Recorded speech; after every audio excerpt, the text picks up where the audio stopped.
Well, hi, and welcome to my shop this afternoon. Yeah, it's a beautiful day outside, sun shining, but just a little cool. So I've come in the house to warm up, and I figure where better to warm up than near a big tube radio that burns up tubes. Sounds like a good spot to warm up. So, the place we're at with this radio now is I've got two good output tubes. I've got three actually, but two to go in here. I could plug those tubes in, turn the set on. It wouldn't work right now because this fused thing here is open. So this raises quite a question. How do you get a blown tube and a blown circuit breaker at the same time? Wow. You don't quite get them at the same time. One has caused the other. There's no way this popping open blew up a tube. That just doesn't make sense. So I think in order to kind of understand exactly how this happened, or to come up with a good theory of failure here, which would perhaps lead me towards certain things to consider before risking a couple of tubes in here, I think really what I need to do is go over the schematic, find these two parts, this one in particular, of course, the one that's popped open. Last video I recognized that these are not identical parts. They're probably serving two different purposes, so maybe we'll find that out on the schematic. You know what, I'm actually lying to you. I've already studied the schematic, so I already know what's on there. Let's go take a look.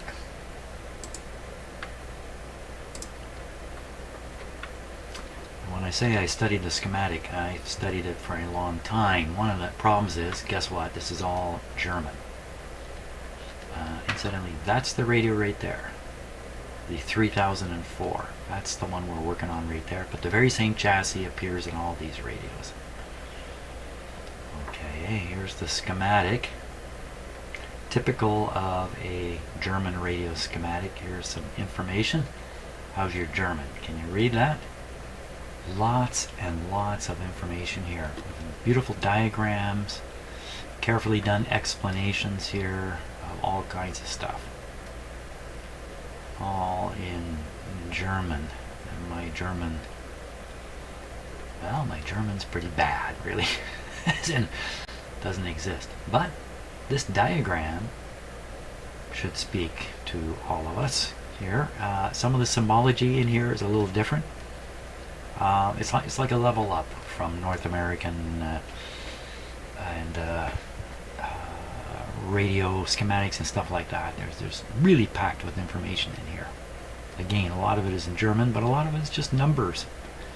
So we should be able to sort that out. So without going through a long explanation of this schematic, because I'm not really prepared to, let's take a look at the two output tubes. Here they are here. These two output tubes, okay, are two tubes in one.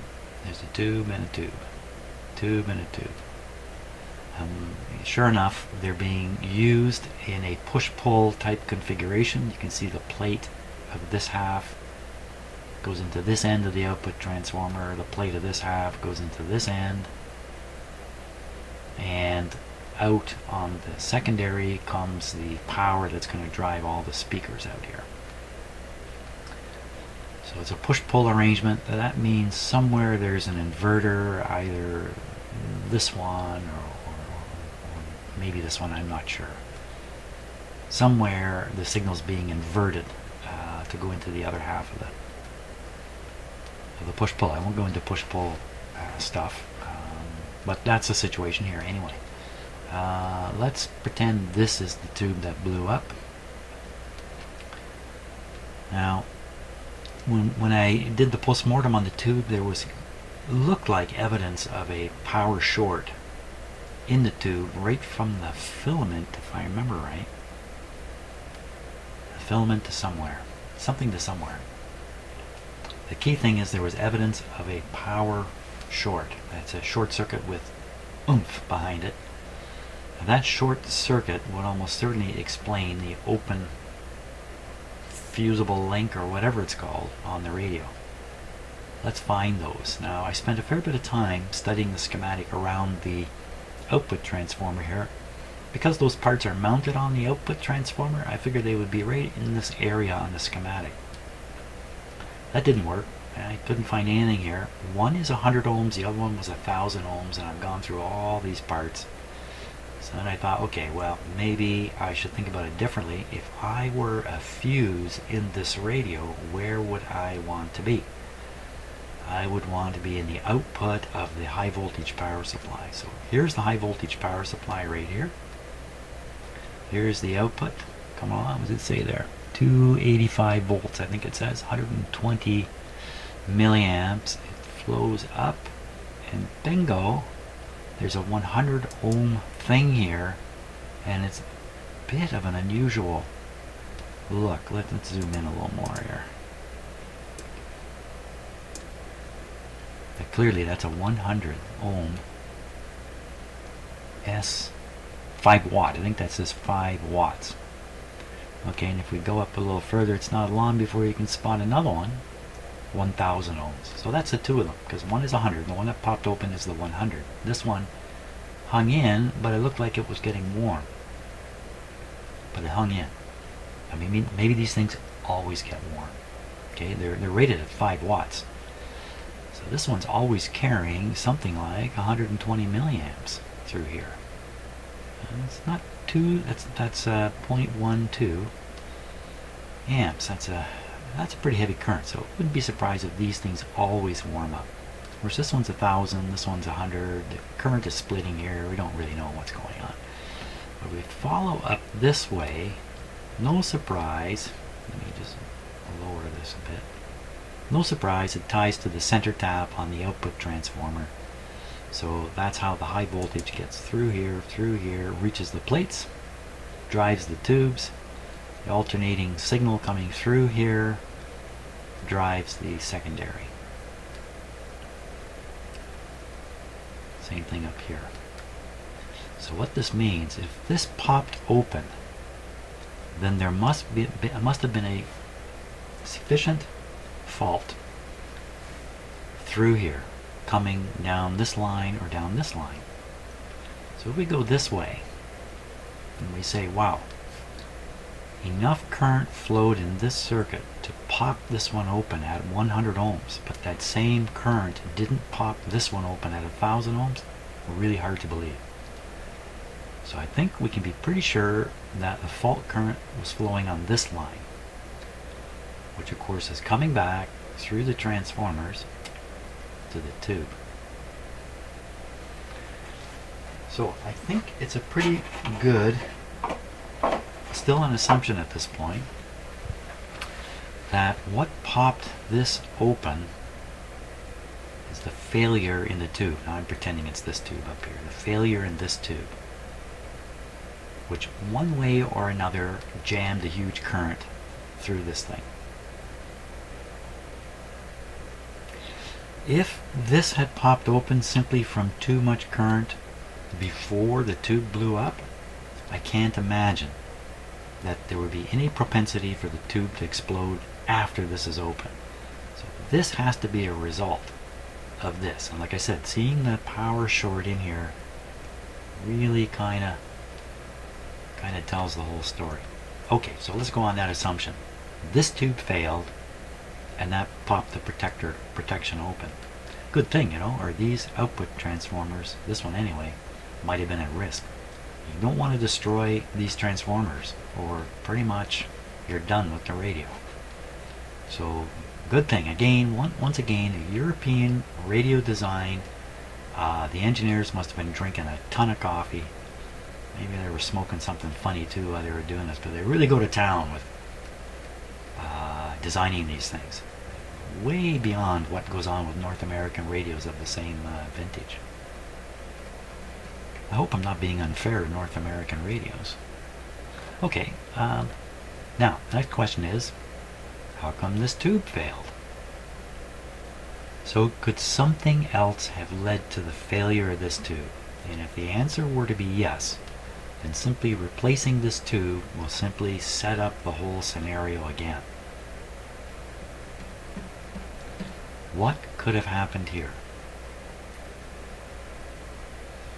Well, let's see. there's a possible scenario. The tube was overheating for a reason I'll go into in a moment.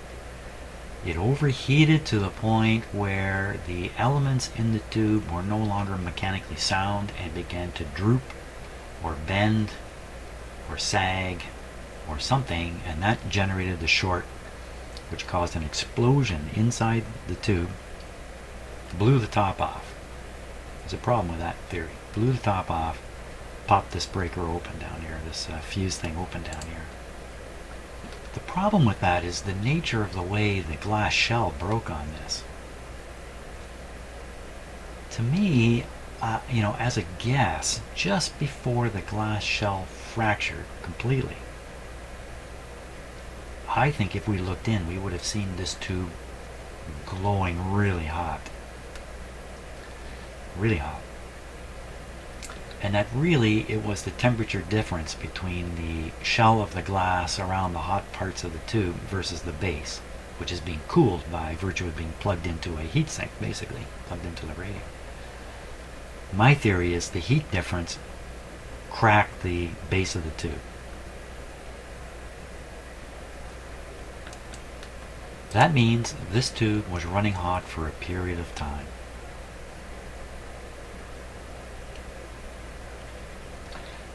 Now, the owner told me that he basically turned it on, and sometime after that, I didn't think it was too clear with me just how long, but the impression I have is within minutes, this thing popped. So that means the heat up. That means this thing would be rocketing upwards in temperature from the time he turned it on. That would further support the idea that the base broke away from the glass shell because of the difference in temperature. Because of course the glass shell is going to heat up much quicker because the hot stuff's right in there as opposed to the base. So you turn it on, something happened, this tube heated up like crazy, tube failed. When it failed with a bit of an explosion. Maybe that's what fractured it finally. All stressed out down here from heat stress, blew the top off. Okay, so if that's the theory, turn the set on and this tube overheated rapidly and aggressively, what would cause that? And there's one distinct possibility, and that's the failure of this capacitor here or this one here, or both, but really we'd only expect one to fail.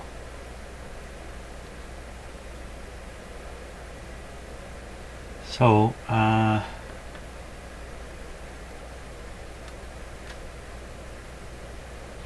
reason that would cause a problem, is because this capacitor is blocking a high voltage that's up on this line here.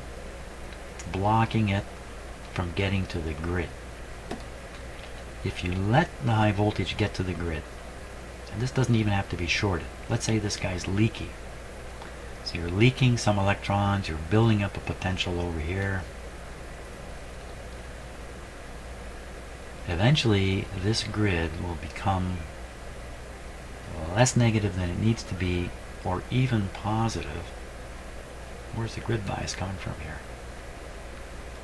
Maybe you don't have to bias these. So maybe it's not normally negative.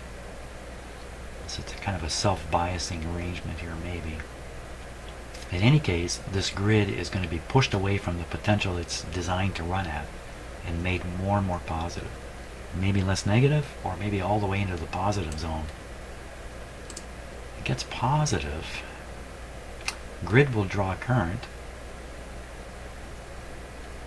That's interesting. We look more closely at these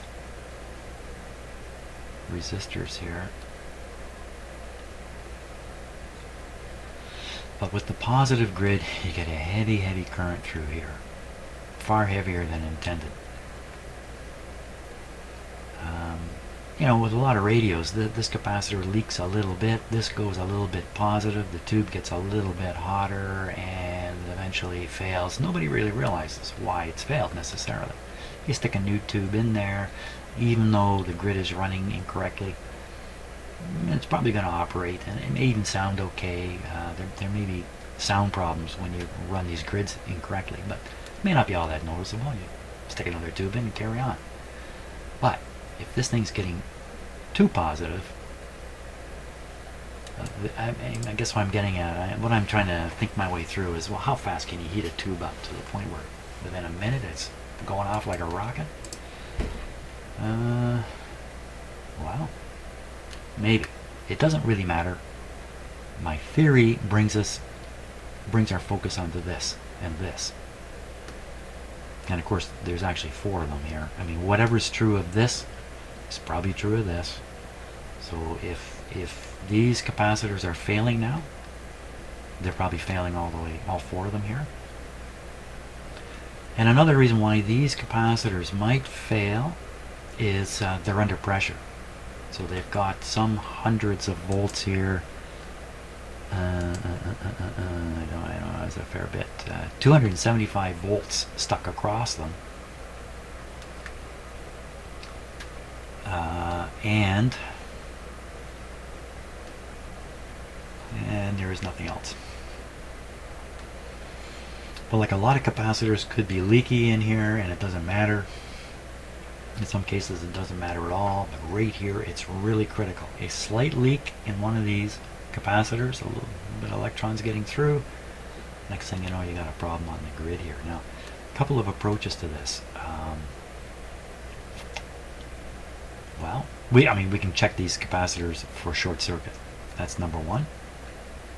Number two, if they're leaking a bit, it's going to be a little tricky to test them in the circuit here, and I have to find them and everything. But we're going to have to be sure these are good. This is before we plug a tube in and try this thing out. You know, another possible way is to keep these tubes out of the radio, pull them right out, like they are now, fire up the radio and measure some of these voltages, especially this one. That's an attractive idea, you know.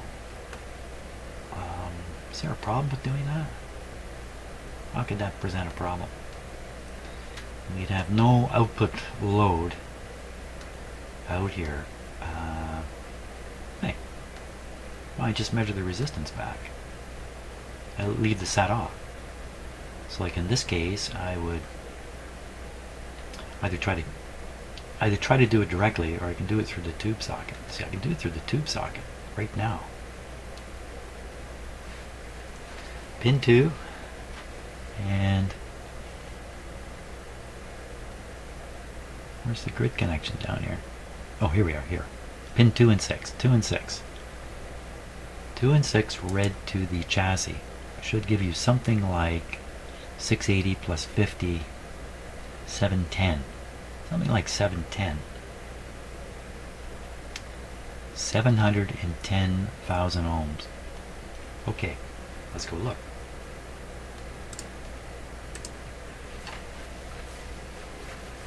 $710,000 ohms.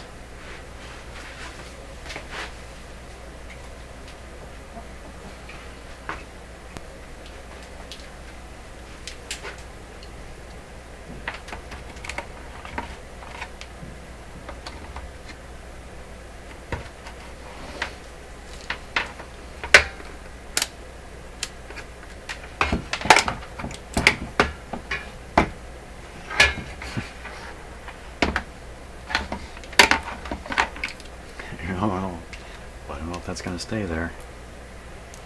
I don't think it's going to stay there.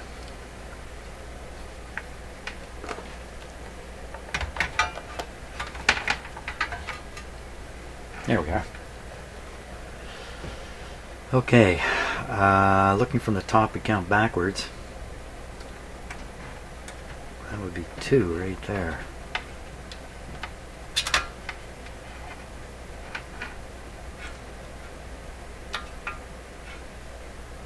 $740.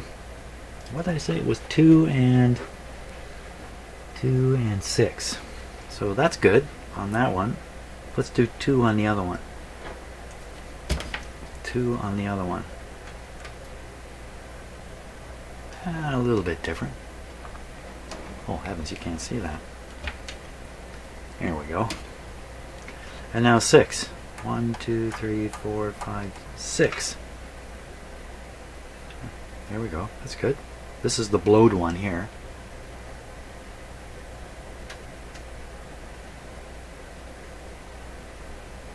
And then the one that didn't blow, 1, 2, 3, 4, 5, 6.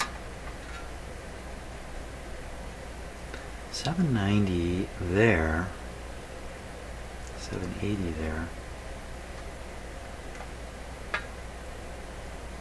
850. So the suggestion with this is that there isn't anything seriously wrong with the blocking capacitors. None of them are shorted. Are they leaking so much that you can't trust them?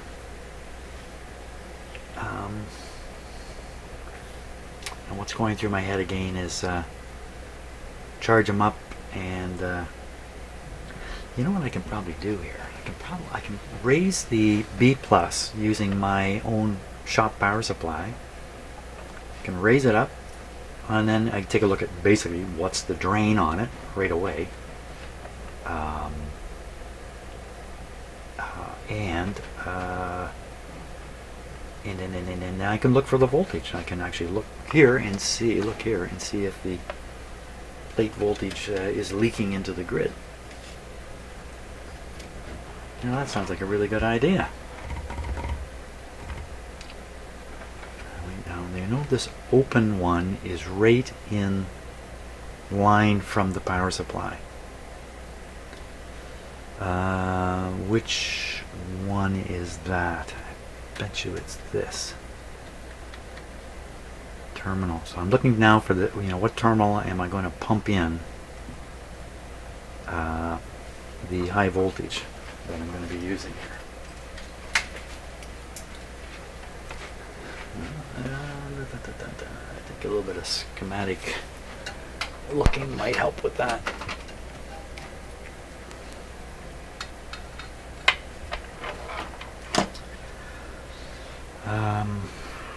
These are connected together. So where? It's only 4 leads. Should be able to figure that out.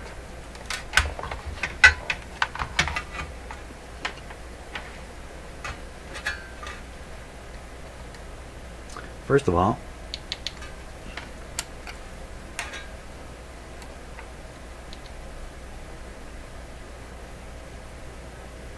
I don't know what that is. That's reading across the open. I think I'm reading across the open thing. Okay. So, okay, is this lead the same as this lead?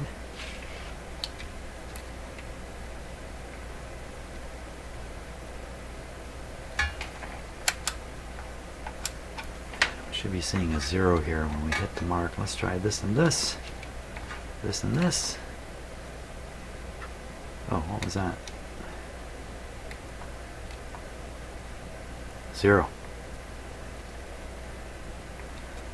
So that means this is going on into the radio. This is coming from the power supply. This is open, so I'm going to feed in here.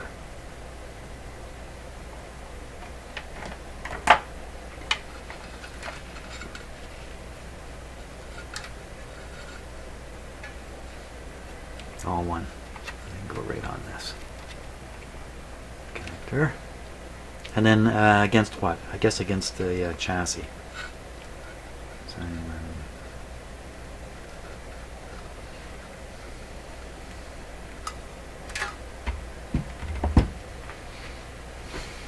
once again, what's the objective of this? Is to power up the B plus circuit in the radio, even with these tubes missing, and then check for the voltage on the grid. Is it leaking? Okay. Okay. I think this is a valid enough test to do.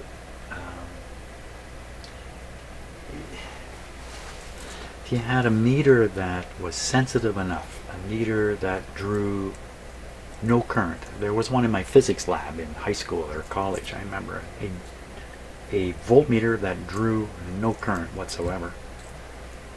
And you took any capacitor and stuck it onto a B plus line, one side on B plus. you'd measure B plus on the other side. There's no current flowing, no pull, even though it's a capacitor. Tiny, tiny leakage would charge up the other side. It's a perfect capacitor? No. Nothing's perfect. Same kind of deal here, I think. I'm about to look for B plus voltage on the grid to see if it's leaked through a capacitor, but the radio's not operating, there's no regular current flow. I'll take all this back because there's a resistor to ground on the grid line. There's that 680 to ground. Okay, take it all back. Never mind everything I said. Now,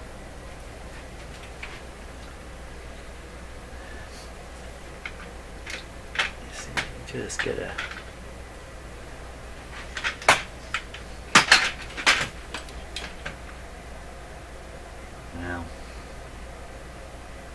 okay, to start off with anyway.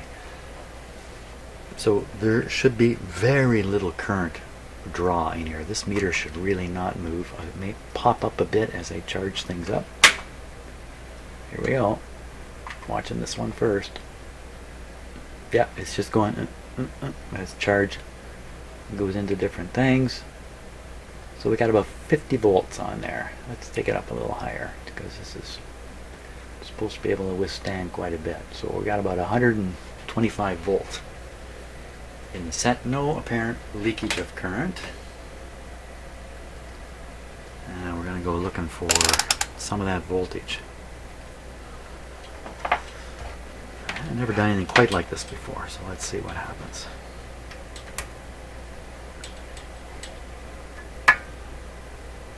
That's what 0 looks like. Can you see it? You can't even see it because of this light. Let's go down this way. Okay. That's a 0. Grid 2. So what's happening hopefully is the 680,000 ohm resistor is bleeding down the few electrons that are making it through those blocking capacitors. So you still end up with a 0. 0 there. Number 6. 6. Oops. 6.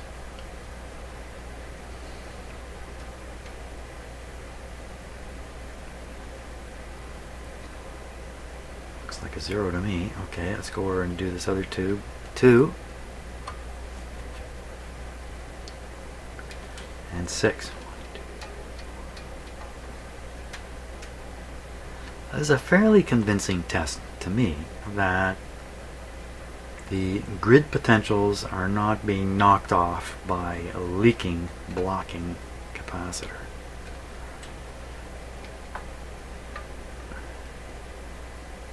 Because it's going right to 0.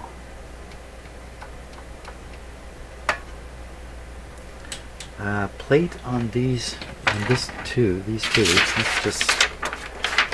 let's check and make sure I've got B plus. I should have done this first. Check to make sure B plus is making it in there. Those numbers are so darn small I can't read them. Hang on a sec here. Let me just peek at the schematic. And plate 3 and looks like 8. 3 and 8.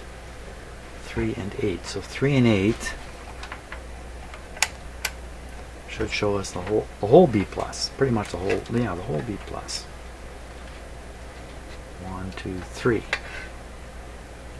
113 and 8. 9, 8.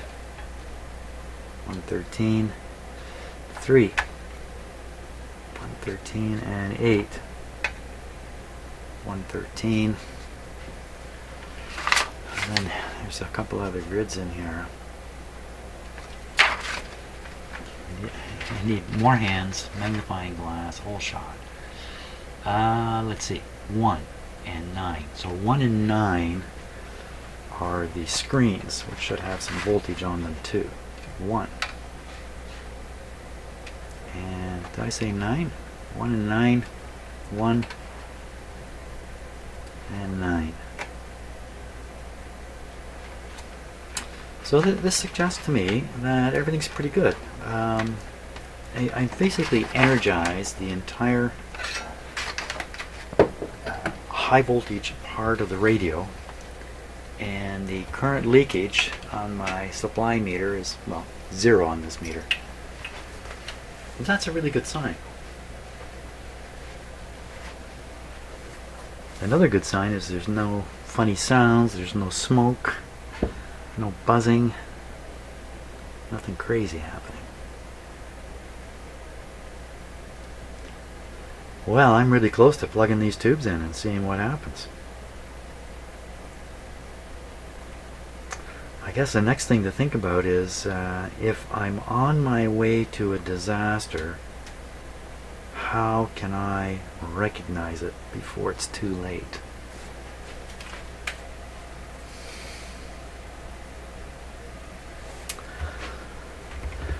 I have a tube extender. I don't know, I've got a 9-pin tube extender. The tube extender.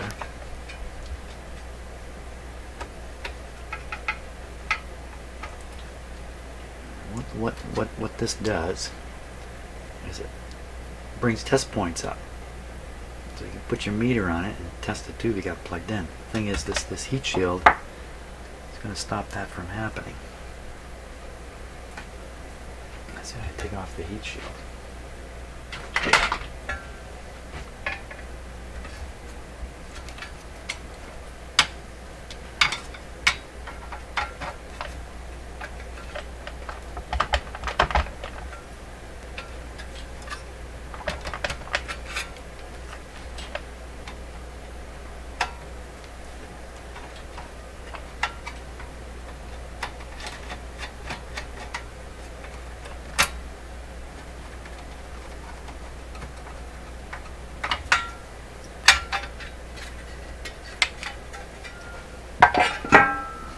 Oh, the heat shield. The heat shield.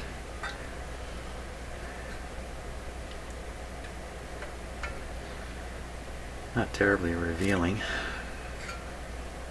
This is the side that had the burned tube, but didn't look really dramatically different from the other side.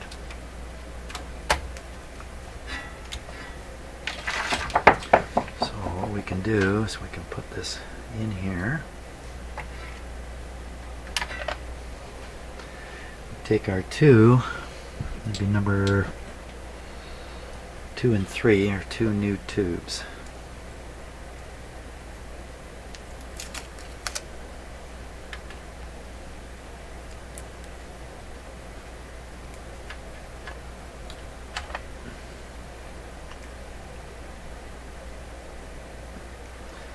The pins are a little bluish here. I think that indicates they've done some hard labor. Plug this guy up here.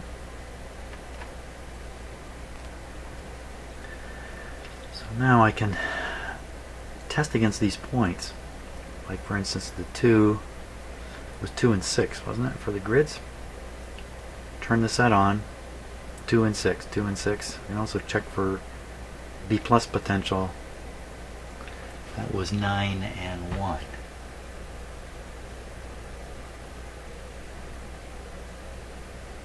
No, 9 and 1 were the screen voltage. 8 and 3. Just hang on one moment here while I see if that's good enough. It's okay. I'll be okay. Everything's going to be okay. I'll take the meter here. This width.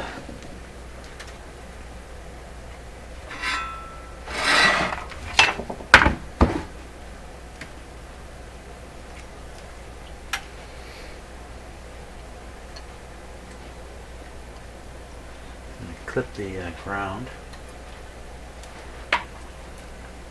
so I'm not holding two things here in case excitement ensues.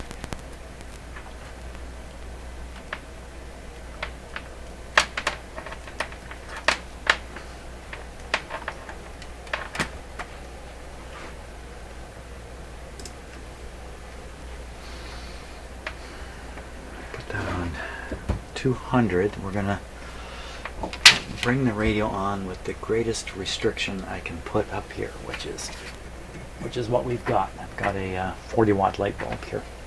Fancy. It's a fancy light bulb. So that's a heady restriction for a large radio like this. This radio is going to be looking for more power than your littler radios, of course. This is probably 80, 90, 100 watts or more. Probably more.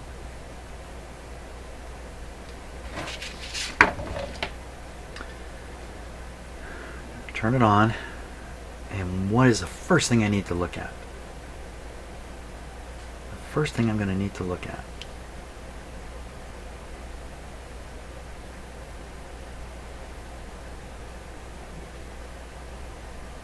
First thing I'm going to need to look at is I got to solder this closed, or clip it closed. I could clip it closed for now. Ooh, is that a good idea? That's kind of defeating its fusing capability. I better close it properly here.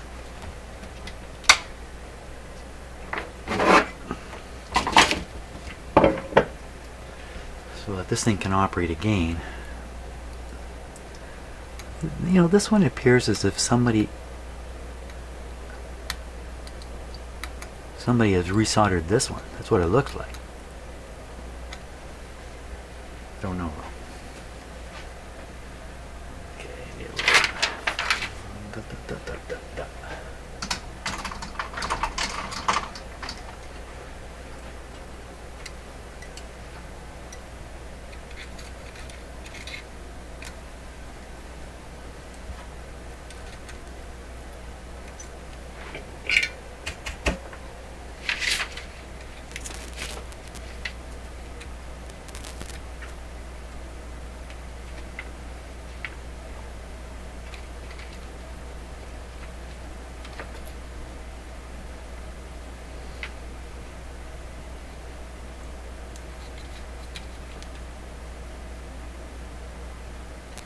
That's it.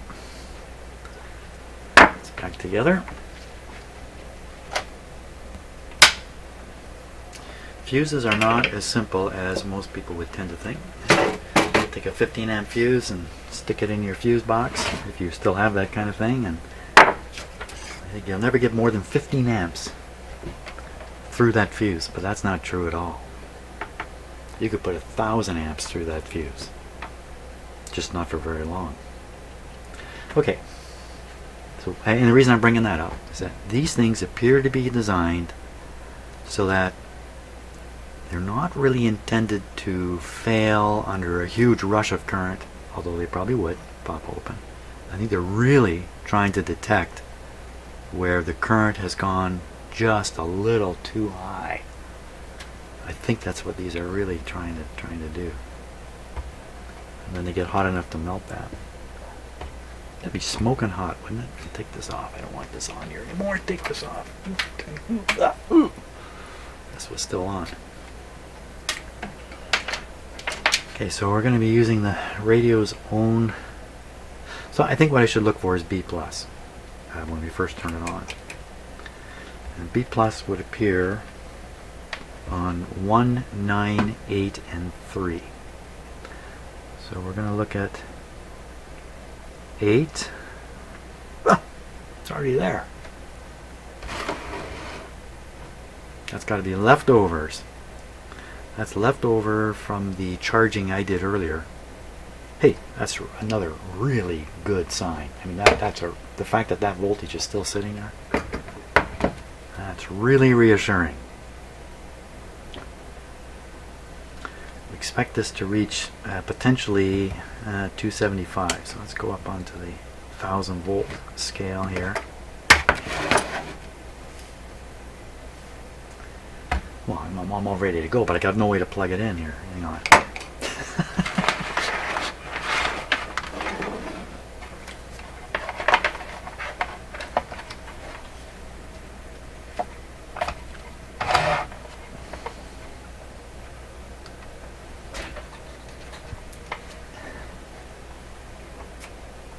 Okay, plugged in. Let's bring this around where we can see it this time.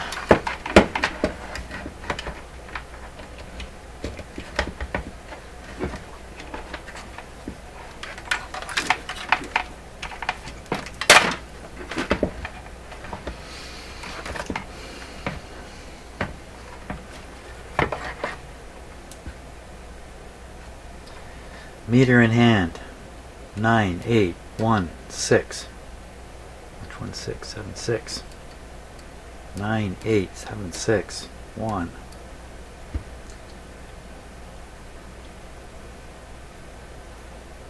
Sounds like a countdown, doesn't it? 9, 8, 7, 6. Boom!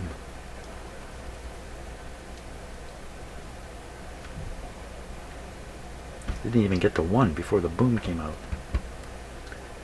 I'm just giving my brain a chance to remember what it needs to remember. Maybe I should... This light's kind of been tugged by the wires here. Huh. Something funny about this light. It's as if the feed wires have been pulled inside the radio. And that other light is just hanging over here. Free in the free and the clear.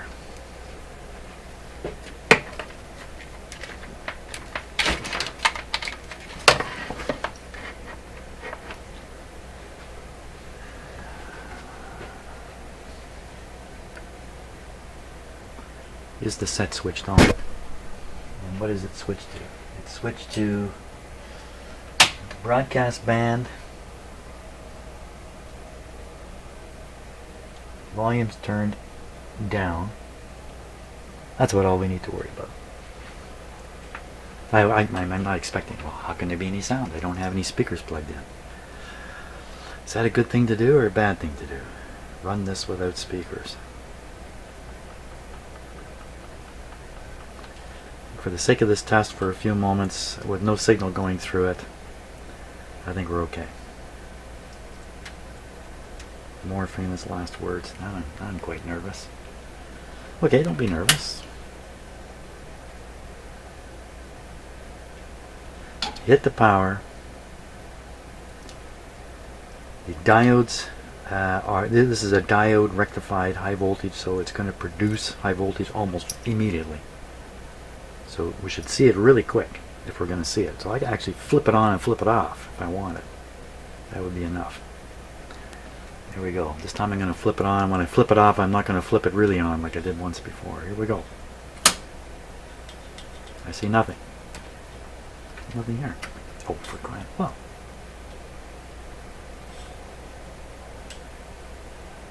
What happened there? Well, there might be nothing here because there's so low a voltage coming to the radio. But the light didn't come on. The light didn't come on. Hey, what's going on? Try that again. The light's on now. The light did come on. Oh, quick, get on there. Okay, this is not looking good. This is not looking good. We're seeing nothing. The lights are barely on over here. We should see something here. Why would we see nothing? Okay, quick, look up here. Okay, look over here. What's happened? You know what's happened? This is what's happened. My meter's not connected, for crying out loud. Don't. Oh, there, go. Come on, hurry up. Quick. Okay. 75 on the plate. 78 on the screen for some unknown reason. 6. 6. Wasn't 6 supposed to be 1? 1.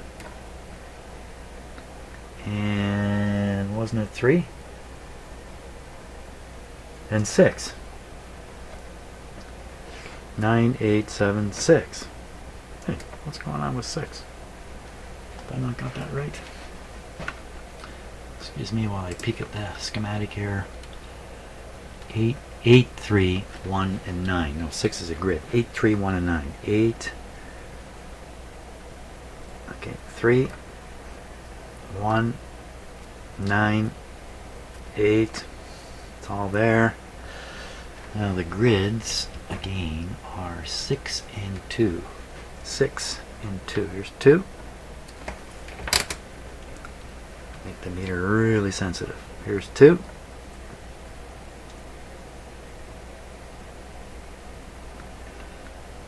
What I see, the one was 2 and 6. 6.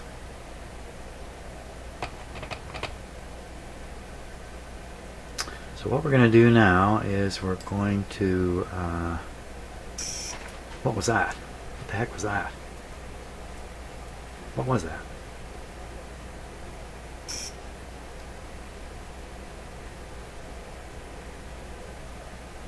What's the action here? Oh, maybe because that was like that. Okay, so I'm not exactly sure what was making that sound. Was it my meter? My meter screaming for mercy. So we got 90 volts here. So what I can do is I can reduce the restriction. If you take a look at my dim bulb, it's not so dim over there. It's actually beaming along pretty good. Screw out this bulb, screw in that one, and I'll go from 40 to 60. Raise it a little bit. Or I can just screw in this one, raise it quite a bit. Let's raise it quite a bit. And you can see too, this guy here, he's not. Ooh, up in there. Must be maybe the plug. He's not working quite right here. It might work better with a little more voltage too. Okay, so again, reading the plate. Reading a screen. A screen. A little hard for you to see everything at once. I'm going to screw in that other light bulb and we'll look now at the voltage. There we go. 230. The lights came on much brighter. We're very close to operating this now. So we'll quickly go around.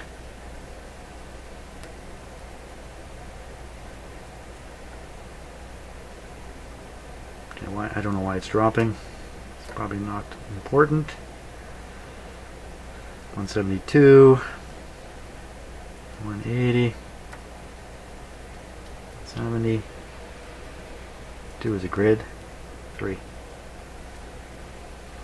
All looks perfectly fine. This guy never came back to life. We're going to interrupt it briefly. Bring it back on. Hey, it still didn't come. Oh, there we are. You see, we're actually running the set now with 78 volts. It's drawing 30 watts. Sounds perfectly fine to me.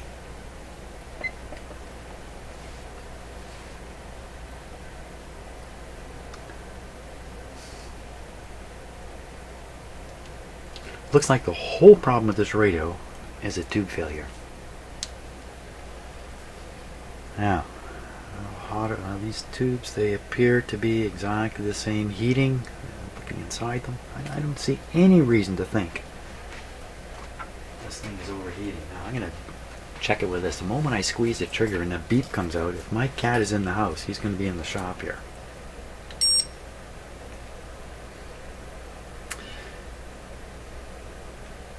$34, it's not very hot. 36, 35, 36, 40.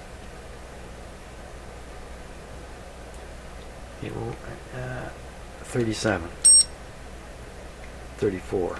This guy's cooler.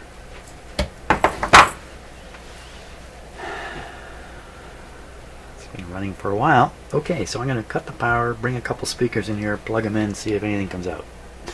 How about that?